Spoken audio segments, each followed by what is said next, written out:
प्रश्नावली 1A देखेंगे।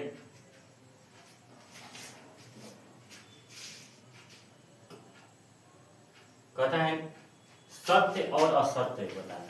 क्या बताना है? सत्य और असत्य। तो सत्य प्रत्येक पूर्णांक एक परिमेय संख्या भी है। तो प्रत्येक पूर्णांक एक परिमेय संख्या भी है, ये आपका सत्य हो जाएगा, ये सत्य हो जाएगा, सत्य। अब कैसे होगा? तो इसके लिए हम लोग देखिए एक संख्या रेखा लेते हैं। संख्या रेखा ले ली, और संख्या रेखा पर देखिए बीच में क्या होता है? बीच में होता है 0। यहाँ हो गया 0, ठीक है, 0। यहाँ 1 2 3 4, इधर हो जाता है -1 -2 -3। यानी 0 से इधर क्या होता है? धनात्मक पूर्णांक, और 0 के इधर होता है ऋणात्मक पूर्णांक।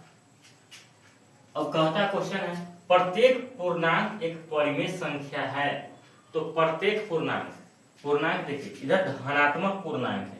कौन सा पूर्णांक है? धनात्मक पूर्णांक। अब इसको कहता है परिमेय संख्या। परिमेय संख्या किसे कहते हैं? तो परिमेय संख्या उसे कहते हैं जो p/q के रूप में रहे। परिमेय संख्या जो है, परिमेय संख्या जो है वो p/q के रूप में रहे। क्या रहे? परिमेय संख्या किसके रूप में रहता है? p/q के रूप में रहता है। अब देखते हैं धनात्मक पूर्णांक इधर है, इधर क्या है? ऋणात्मक पूर्णांक।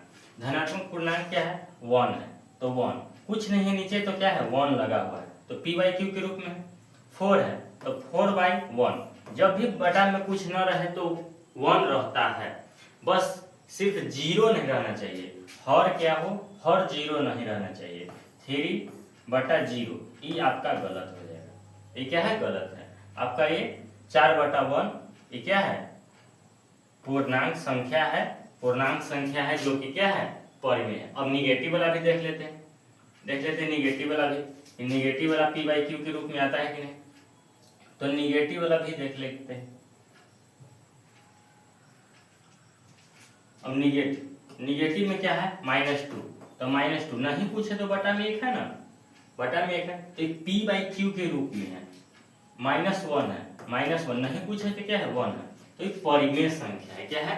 परिमेय संख्या। यानी कि प्रत्येक पूर्णांक एक परिमेय संख्या भी है, तो ये सत्य होगा। ये क्या होगा?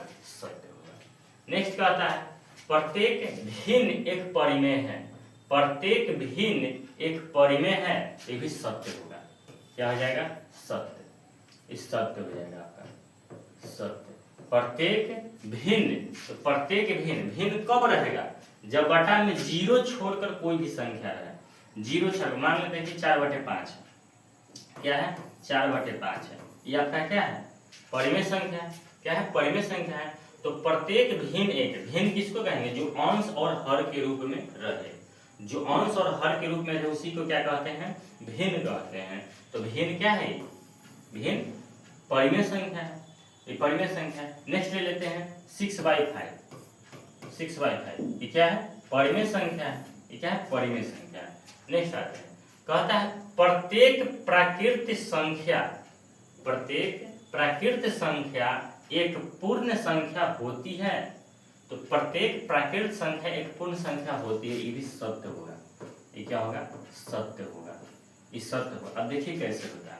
प्रत्येक प्राकृत संख्या एक पूर्ण संख्या होती है। तो प्राकृत संख्या बताइए हम किसे कहते हैं? तो प्राकृत संख्या वैसी संख्या जो 1 से शुरू होकर अनंत तक जाए। वैसी संख्या जो 1 से शुरू होकर कहाँ तक जाए? अनंत तक जाए, उसे क्या कहते हैं? प्राकृत संख्या। प्राकृत संख्या किसे कहते हैं? तो वैसी संख्या जो 1 से शुरू होकर, कहाँ से? 1 से शुरू होकर कहाँ तक जाए? अनंत तक जाए।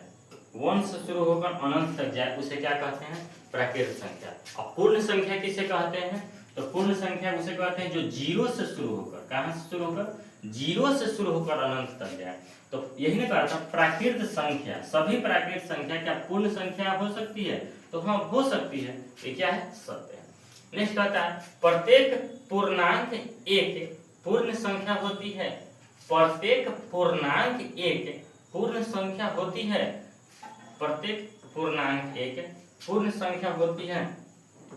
तो प्रत्येक पूर्णांक एक पूर्ण संख्या होती है।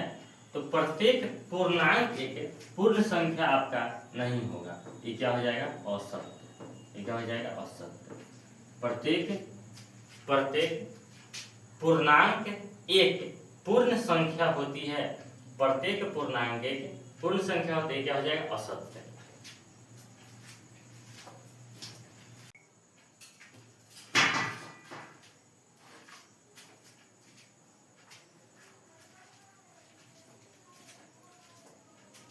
तो डी नंबर क्या हो जाएगा? प्रत्येक पूर्णांक एक पूर्ण संख्या होती है, तो असत्य हो जाएगा। अब देखिए इसको समझते हैं कैसे।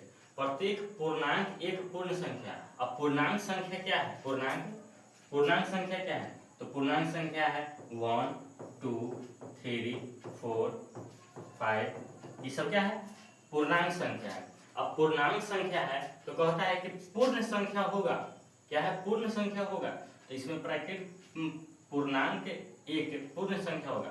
तो पूर्णांक में क्या है? पूर्णांक जैसे हम 2 ले लिए तो सिर्फ 2 ले लेंगे तो थोड़े पूर्ण संख्या हो जाएगा। 2 लेंगे तो इसको लेना पड़ेगा 0 1 2 0 1 2 ऐसे लेंगे तो ये क्या हो जाएगा? पूर्ण संख्या होगा। तो ये क्या होगा? पूर्ण संख्या। तो कहता है कि प्रत्येक पूर्णांक एक पूर्ण संख्या हो गया, तो नहीं, असत्य। क्या है? असत्य। नेक्स्ट है प्रत्येक पूर्ण संख्या। प्रत्येक पूर्ण संख्या एक प्राकृत संख्या होगा। प्रत्येक पूर्ण संख्या। अब पूर्ण संख्या क्या है? पूर्ण संख्या जो 0 से शुरू होकर अनंत तक जाए, 3 4 5 6 ये सब क्या है? अनंत तक जाए। तो प्रत्येक पूर्ण संख्या एक प्राकृत संख्या होगा। तो 0 से न शुरू होता है पूर्ण संख्या। क्या होता है? पूर्ण संख्या 0 से शुरू होती है, और प्राकृत संख्या 1 से शुरू होती है। तो कहता है कि प्रत्येक पूर्ण संख्या एक प्राकृत संख्या होगा। अब इसमें देखिए, अब इसमें से हम ले लेंगे क्या? 3। क्या ले लेंगे? 3। अब इसमें से हम 3 ले लेंगे तो क्या हो जाएगा? प्राकृत संख्या हो जाएगा? नहीं, तो ये असत्य होगा। क्या हो जाएगा? असत्य। सत्य होगा।